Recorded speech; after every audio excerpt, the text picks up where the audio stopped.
آپ ہادیہ ای میگزین مضمون کی آڈیو ریڈ آؤٹ سماعت کر رہے ہیں۔ سامعین السلام علیکم ورحمۃ اللہ وبرکاتہ۔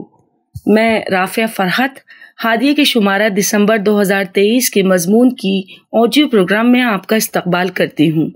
آئیے ہم اس کا آغاز ہادیہ کے زمرہ اکادمیہ سے کرتے ہیں، جس کا عنوان ہے ملت کا تعلیمی agenda, career guidance, career counselling, قسط نمبر 5، اور اس کے رائٹر سید تنویر احمد ہیں۔ مسلمانوں کے گھروں میں جب بھی بچہ یا بچی کچھ جملے بولنے کے لائق ہو جاتے ہیں تو انہیں سماجی اور معاشرتی سرگرمیوں سے متعلق کچھ باتیں ذہن نشین کرائی جاتی ہیں۔ ان میں سے چند مذہبی باتوں کے علاوہ اس سوال کا جواب بھی خاص طور سے یاد کرایا جاتا ہے کہ آپ بڑے ہو کر کیا بنیں گے۔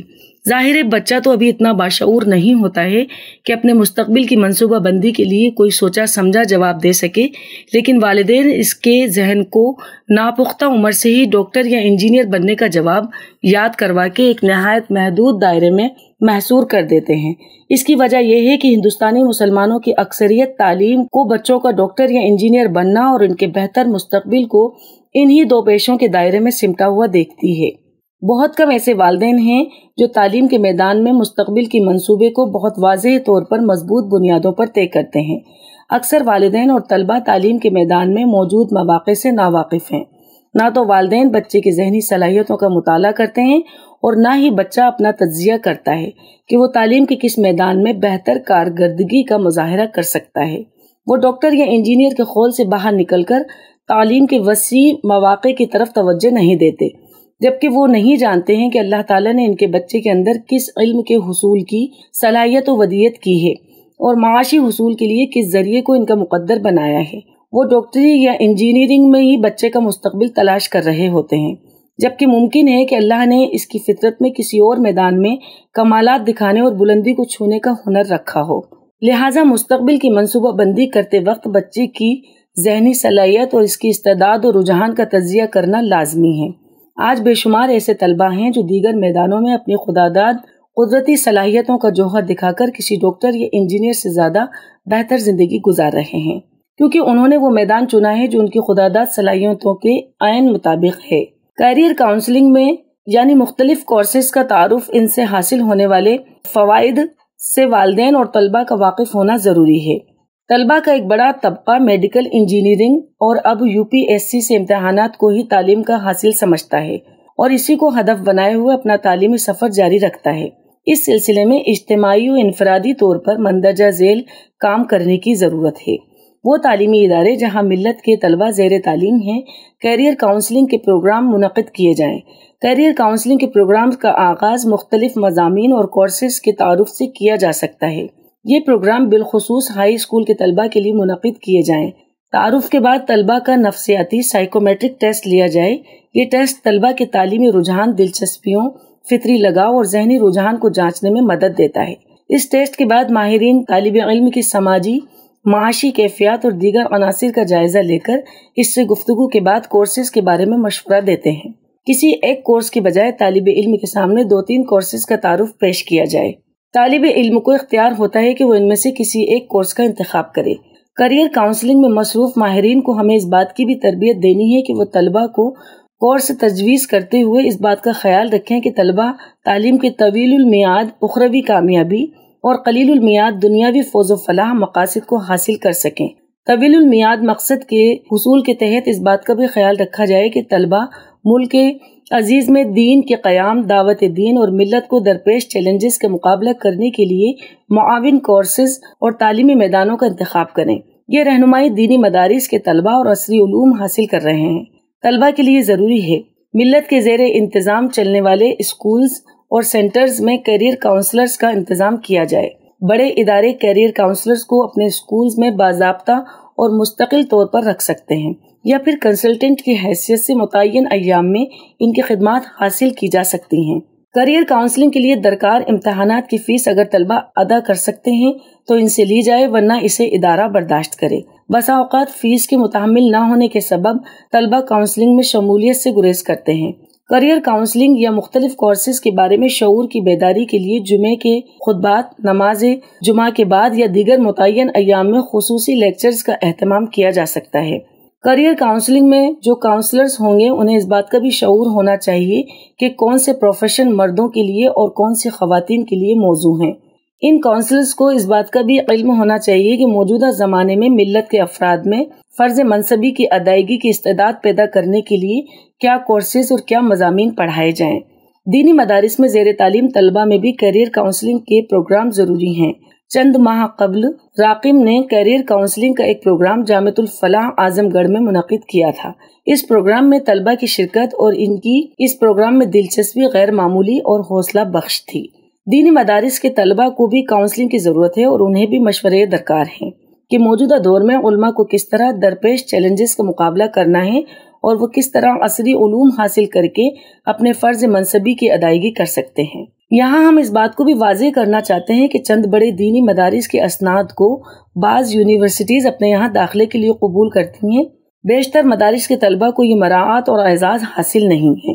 اس لیے ان طلبہ کو NIOS national institute of open schooling سے میٹرک اور 12ویں کے امتحانات دلائے جا سکتے ہیں۔ اس کی تفصیل ہم نے اس مضمون کی گزشتہ قسط میں پیش کی ہے۔ کریئر کاؤنسلنگ کے مطابق فولڈر اور کتابچے تیار کیے جائیں اور انہیں طلبہ تک پہنچایا جائے۔ کریئر کاؤنسلنگ کے لیے ملک میں مختلف سینٹرز قائم ہیں، ان سے استفادہ کیا جا سکتا ہے۔ انہی میں سے ایک اہم centre CTAG centre for training guidance ہے۔ اس ادارے میں کیریئر کاؤنسلنگ کے لیے باضابطہ کاؤنسلرز کی ٹیم موجود ہے۔ CTAG سے طلبہ انفرادی طور پر اور ادارے بھی اپنے طور پر رابطہ قائم کر سکتے ہیں اور CTAG کے مراکز اپنے اسکولز اور شہروں میں قائم کر سکتے ہیں۔ CTAG کی جانب سے ہر سال کیریئر کی رہنمائی کے لیے پوسٹر تیار کیے جاتے ہیں۔ انہیں حاصل کر کے مسجدوں اور تعلیمی اداروں میں چسپاں کیا جا سکتا ہے۔ سائیکولوجیکل کاؤنسلنگ، نفسیاتی مسائل میں رہنمائی۔ موجودہ دور میں بچے ہوں یا بڑے نفسیاتی مسائل سے دوچار ہیں۔ ان مسائل کی متعدد اسباب ہیں، جیسے بدلتا ہوا معاشرتی نظام، سہولت پسند طرز زندگی اور موبائل فون کا بڑھتا استعمال۔ اس عادت نے دور جدید کے بچوں کی زندگی کو روبوٹ کے مانند کر دیا ہے۔ ایک مخصوص نظام الاوقات کے تحت وہ اپنی زندگی گزار رہے ہیں۔ اسکول کے بعد گھر کی چار دیواری میں محصور ہو کر موبائل فون کے سہارے دل بہلانا اور وقت گزاری کرنا ان کا مشغلہ بن چکا ہے۔ گھر پر ان کے زیادہ تر اوقات موبائل کے فون کے ساتھ ہی گزرتے ہیں، جبکہ ماہرین بارہا آگاہ کرتے رہے ہیں کہ موبائل فون کا زیادہ استعمال بچوں میں درج ذیل نفسیاتی کمزوریوں کو جنم دے رہا ہے۔ بچے اپنے آپ کو دوسروں سے الگ کر کے تنہائی پسند بن رہے ہیں۔ وہ تنہائی میں آزادی کے ساتھ ڈیجیٹل ورلڈ میں من پسند سیر کرتے ہیں۔ ڈیجیٹل ورلڈ میں بے لگام گردش کی وجہ سے کم عمری میں ہی بچے جنسی الجھنوں اور متشدد خیالات کا شکار ہو جاتے ہیں۔ طلبہ میں بہت زیادہ خود پسندی اور انفرادی سرور کی ہوس بڑھ رہی ہے۔ رشتے ناطے اور صلہ رحمی جیسے اوصاف اب حقیقی دنیا کے محض بول بن کر رہ گئے ہیں، جنہیں ڈیجیٹل ورلڈ میں رہنے والا نوجوان رجت پسندی قرار دیتا ہے۔ طلبہ کی نفسیاتی مسائل میں ایک اہم مسئلہ ان میں بڑھتا ہوا ذہنی تناؤ ہے۔ یہ تناؤ ہم جماعت طلبہ اور والدین کی طرف سے ان کے کیریئر کے حوالے سے ہوتا ہے۔ آج طلبہ کی بڑی تعداد والدین کی پسندیدہ کورسز کے دباؤ کا شکار رہتی ہے۔ دباؤ سے پیدا ہونے والا یہ تناؤ طلبہ کو خودکشی تک لے جا رہا ہے۔ ہر سال بورڈ اور مسابقتی امتحانات کے بعد خاندان اپنے لال و گوہر کھو دیتے ہیں۔ یہ ایک سنگین مسئلہ ہے جسے حکومت نے بھی محسوس کرتے ہوئے اپنے بڑے اسکولوں پر یہ لازم کر دیا ہے کہ ان کے یہاں ایک سائیکولوجیکل کاؤنسلر بھی ہوں۔ اس طرح بعض اسکولوں میں کم سن لڑکیوں کے حمل کے واقعات بھی نوٹ کیے جا رہے ہیں۔ ماہرین کا کہنا ہے کہ یہ مسئلہ آئندہ چند برسوں میں شدت اختیار کر سکتا ہے۔ ان مسائل کے علاوہ ہمارے ملک کے سیاسی اور سماجی حالات بھی چند مسائل کو جنم دے رہے ہیں، جن میں نفرت اور اسلاموفوبیا بھی شامل ہیں۔ آج ان مسائل سے نبرد آزمہ طلبہ کی تعداد ہو سکتا ہے کم ہو، تاہم بہت جلد یہ تعداد بڑی ہو جائے گی۔ چنانچہ ان مسائل کے حل کے لیے ہمیں دو کام کرنے ہیں۔ اول، بڑی تعداد میں سائیکولوجیکل کاؤنسلرز کی کھیپ تیار کرنا جن کا فکری تصور قرآن و حدیث پر مبنی ہو۔ یوں تو سماج میں سائیکولوجیکل کاؤنسلرز کی کمی نہیں ہے، لیکن یہ کاؤنسلر الجھنوں میں مبتلا مسلم طلبہ و طالبات کی رہنمائی اسلامی نقطۂ نظر سے نہیں کر پاتے ہیں۔ اس لیے دینی علوم کے حاملین مرد و خواتین، بالخصوص علماء و عالمات، طبی نفسیاتی اور غیر طبی نفسیات، clinical psychology and non clinical psychology کے کورس پڑھیں اور اسلامی سائیکولوجسٹ بنیں۔ دوم، پری پرائمری سے لے کر یونیورسٹی کے سطح تک طلبہ کی رہنمائی اور ان کی نفسیاتی الجھنوں کو دور کرنے کے لیے ملی تعلیمی اداروں سے مساجد اور اسلامی مراکز میں کاؤنسلنگ سینٹر قائم کیے جائیں۔ اگر اس مسئلے پر غور نہیں کیا جاتا اور عملی تدابیر اختیار نہیں کی جاتی ہیں تو خدشہ ہے کہ ہماری نسل صراط مستقیم سے ہٹ جائے اور باماد جدیدیت کے چکا چوند میں گم ہو کر اپنی ملی اور دینی شناخت کو پس پشت ڈال بیٹھے۔ ہادیہ مضمون کی آڈیو سماعت کرنے کے لیے شکریہ۔ امید ہے کہ آپ کو پسند آیا ہوگا۔ ہمیں آپ کے مشورے کا انتظار رہے گا۔ اپنا مشورہ، تبصرہ اور مضامین editor@hadia.in پر ارسال کریں اور ہادیہ ای میگزین کے مضامین کو پڑھنے کے لیے ویب سائٹ www.hadia.in سبسکرائب کریں۔ انشاءاللہ ہم اگلے ہادیہ ای میگزین کے شمارے سے دلچسپ مضامین کی آڈیو لے کر حاضر ہوں گے۔ تب تک کے لیے اجازت۔ اللہ حافظ۔